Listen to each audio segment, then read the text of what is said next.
And so today we will be talking about the risks and complications in hip replacement surgery.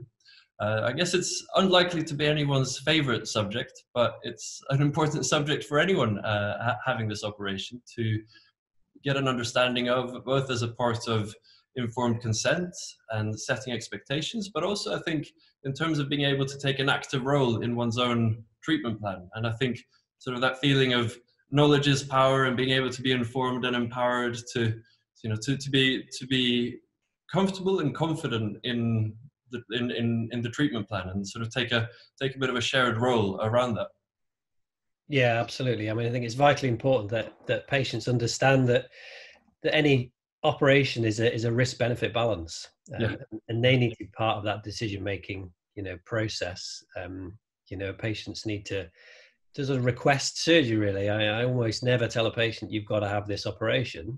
It's more, in orthopedics and in joint replacement, it's a quality of life operation, not a quantity of life. You're not saving someone's life. You're trying to improve the quality of it. So they need to decide, is my problem severe enough to warrant me going through this when there are these risks? So they can't, make an informed judgment unless they know what those risks are. So the kind of conversation that we're going to have in this, this recording is very much going to be just like what we talk about in the clinic. And most people have an awareness of problems.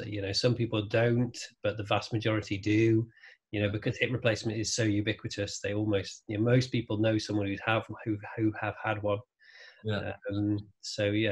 It's really, really important part of the conversation. Yeah, absolutely. And I think as you've alluded to, it's also very much a personal conversation between each person and their surgeon. And as ever, these videos are by no means a replacement for any of those conversations, but hopefully something that will help to add to that and sort of touch on some of the general points. But a crucial thing around this is finding and thinking about and considering how these potential risks and complications would impact on you personally and your lifestyle and the things that are meaningful and important to you as an individual. Absolutely. Yeah.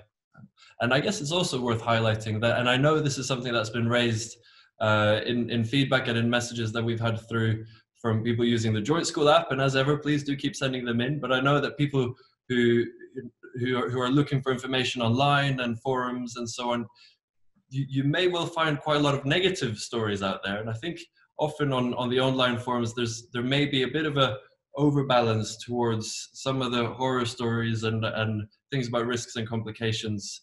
And that's worth bearing in mind as well, that there is, and hopefully we can add some balance to that by exploring this topic in the way that you would go about it in clinic.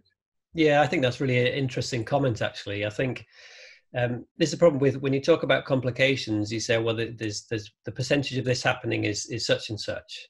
But if it happens to someone, it's 100% of their life.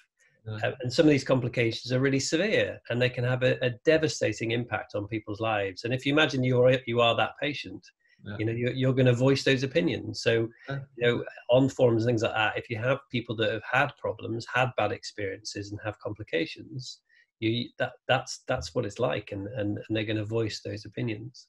But I think it's important that you keep in perspective, that patients keep in perspective, what's the chance of that happening to me?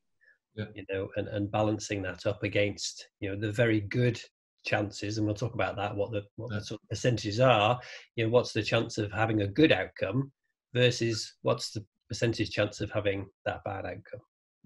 And of course also in the cases where a complication has occurred or some negative experience has arisen, there are many different treatment options and things to address many of those complications as well, which could, I think, be a separate conversation and session in its own right. Indeed. Yeah, no, absolutely. I mean, many of us, spend our lives, doing redo surgery, revision surgery, and that is about dealing with the complications of surgery. And there are many different operations and many different devices and implants that are designed to cope with the problems that have occurred.